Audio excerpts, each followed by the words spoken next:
Hi everyone, welcome to Sam's Home Chemistry Lab, and today we're going to be making an element collection. Now today we're going to have copper, gold, more copper, aluminum, tin, iron, and carbon. So yeah, let's get started. So I bought these lovely little containers that open up. And I labeled them with the symbols for the elements. Why don't we just start? So, I open it on up. Let's start with aluminum. I have this wad of aluminum foil right here. Yeah. So, put that in the aluminum slot. So, beautiful. Alright, now, for copper. Now I have a few things of copper. I have this little vial. I have some pennies. And I have a 0.999 fine copper ingot. I think it's one troyance, I think? No. One avoirdupois. So, pretty cool. And so, the copper is actually in this one. It is... where is it? Right there. So, well, this won't fit, so we'll have to go to this one. It barely fits. So there we have that, and I have a couple of United States pennies. Lock on in there.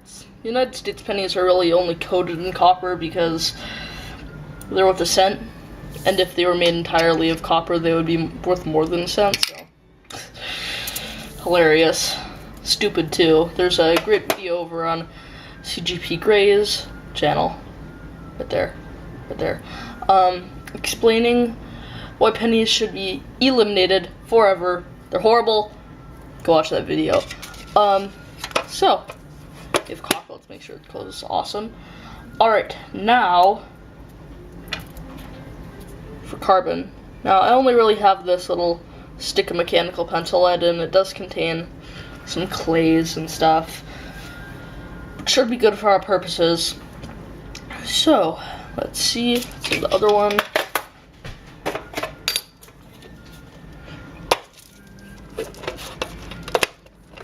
Alright, open that up. Carbon, right there. Wonderful. Alright, now, I believe our other one is in this one. It's of iron, Fe. Iron, so these paper clips right here. I'm pretty sure they're magnetic. Here. They're magnetic, so they're probably iron. I mean, they could be nickel or cobalt. So, iron, Fe, right there. So there's iron.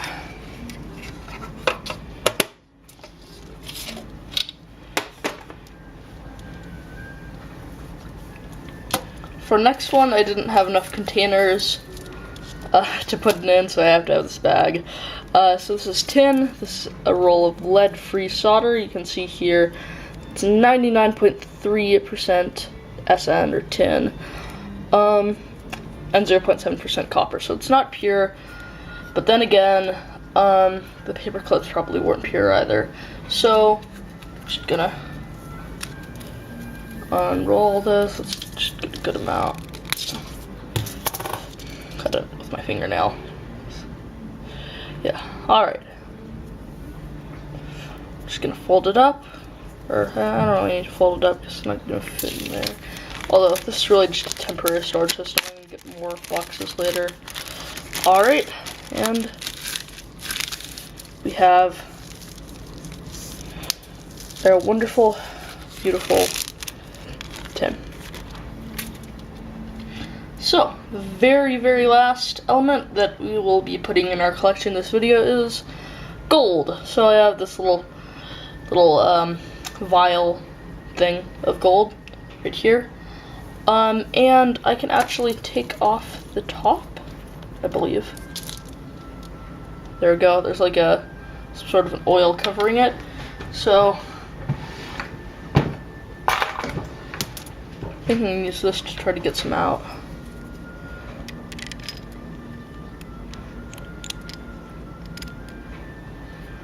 There we go. We got some out. Just some gold. And I'll just put it in its beautiful little baggie. So, interesting fact about gold, it's completely digestible, so if you ate it, well, you wouldn't die. Would not die. There we go. Oh, it's hard to close. There we go. So, now we have a bit of gold. And, alright, that concludes the video. If you like the video, be sure to like it. Maybe even consider sharing the video, which would be awesome. And then subscribe if you want more of these awesome videos, and if you want to see me complete my collection in the next few episodes of this. So, goodbye, have a nice day, I'm out. Bromine is the only non-metallic element that is a liquid at room temperature and pressure. Because of its high vapor pressure, bromine evaporates readily even at room temperature, forming a colored gas. Bromine is highly irritating and toxic. Special precautions must be taken in handling it.